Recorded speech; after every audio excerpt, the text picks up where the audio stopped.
Hey everyone, so there's a pretty wild theory making the rounds right now, and it's a big one. The question is Disney quietly wiping the Star Wars sequel trilogy from its theme parks? Today, we're going to dig into all the clues that suggest a massive shift is happening, one that could take us all the way back to the original trilogy.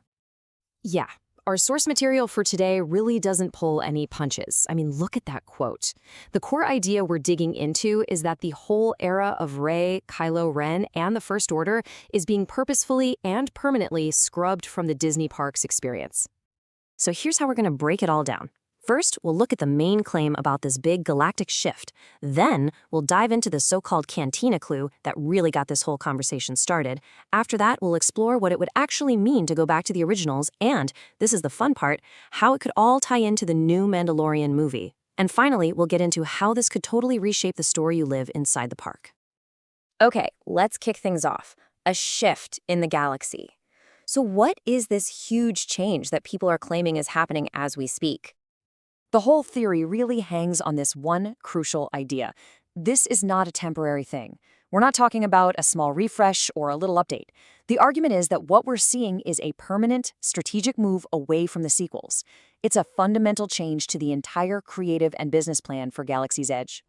All right, on to the Cantina clue. So where is all this talk even coming from? Well, according to the source, the biggest piece of evidence, the smoking gun, if you will, is the recent closure of one of the most popular places in the entire land. And that would be Oga's Cantina. Now, for anyone who hasn't been, you have to understand this is so much more than just a bar. It's the beating heart of Galaxy's Edge. It is always packed, always buzzing with energy. It's a total centerpiece of the whole experience. So this timeline is Exhibit A. The Cantina shut down back on January 20th and stayed closed for what some say was 6 to 8 weeks.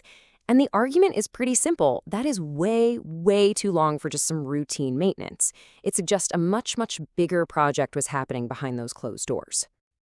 So what was that bigger project? Well, the theory goes that this was a full-on, top-to-bottom retheming. The goal, supposedly, was to completely rewrite the Cantina's in-universe timeline, to pull it out of the sequel era and drop it smack dab in the middle of the original trilogy. We're not just talking new paint here. We're talking about changing the entire story of the place. And then you gotta follow the money. According to the source's math, closing a cash cow like Oga's Cantina could mean losing somewhere between $100,000 and $150,000 every single day. That is a mind-boggling amount of money to just let disappear.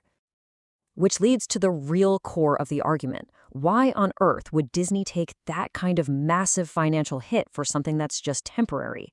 It just doesn't add up. The theory is that you only make that kind of investment if the change you're making is permanent.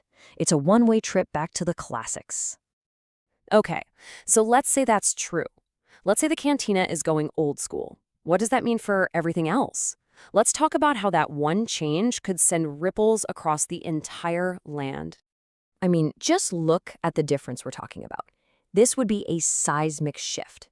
You'd go from the current setting of Batuu, with Rey and Kylo Ren, to a world that feels more like Tatooine, where you might actually see Darth Vader or Luke Skywalker. It's a completely different vibe, with different characters, different ships, the whole shebang. And the source directly ties all of this to a bigger change in leadership over at Lucasfilm. The idea here is that this wasn't just a random decision, but a direct result of a new direction, a deliberate pivot away from the sequel era and back toward George Lucas's original vision. So what would this actually look like on the ground? Well, the source has some pretty specific ideas. For example, maybe Kylo Ren's ship is suddenly framed as an antique from Vader's time. Or what if the amazing Rise of the Resistance ride gets a total story-over makeover, turning it into a Return of the Jedi adventure? Even a tiny detail, like swapping out the Falcon's rectangular dish for the original round one, would be a massive signal to fans that things have changed. Now, this is where the theory gets even bigger, because it goes way beyond just the parks. The suggestion is that this isn't all about nostalgia. It could actually be a very clever, strategic move to line up with the future of Star Wars on the big screen. Here's the big idea. What if all these changes at the park are secretly laying the groundwork for the upcoming movie, The Mandalorian and Grogu? The timeline is the key. The movie is set just 5 years after Return of the Jedi, which, if you think about it, is the absolute perfect window of opportunity to bring back the original heroes.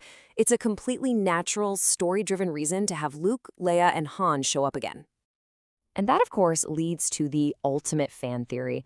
Could the park retheme be a hint that a reunion of the original trio isn't just a possibility for the movie, but something that's already planned?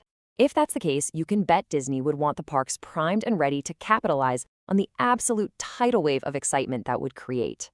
So, let's just imagine this is all happening. What would this new rethemed land actually feel like for us, the visitors? What kind of new stories could Disney tell? Well, the source lays out a whole new potential narrative, centered around probably the two most popular characters of the last decade, Grogu and Mando. Picture this. The entire park is now set during the time Luke is training Grogu. You go to Savvy's workshop to build a lightsaber because you're a student in the new Jedi class, with Grogu. Rise of the Resistance could be reskinned as an adventure you go on with Luke and Grogu. Maybe there's even a new spot where you can meet the spirit of Yoda. I mean, come on, how cool would that be? And you can see why this would be so tempting from a business perspective. As the source puts it, a new attraction featuring Luke, Grogu, and Yoda's Force Ghost would basically be a machine that starts printing money into the wind. You can just imagine the lines for that. But ultimately, the theory says this isn't just about the money. It's about a creative course correction for the whole franchise. It's an attempt to bring back that pure sense of fun and adventure that some fans feel has been missing from Star Wars lately. And that really leaves us with the biggest question of all, doesn't it? If this theory holds water, is the future of Star Wars found by going back to its past? Is this a bold new strategy for the franchise? Or is it just a retreat to the safe and comfortable world of nostalgia? It's a pretty fascinating thing to think about.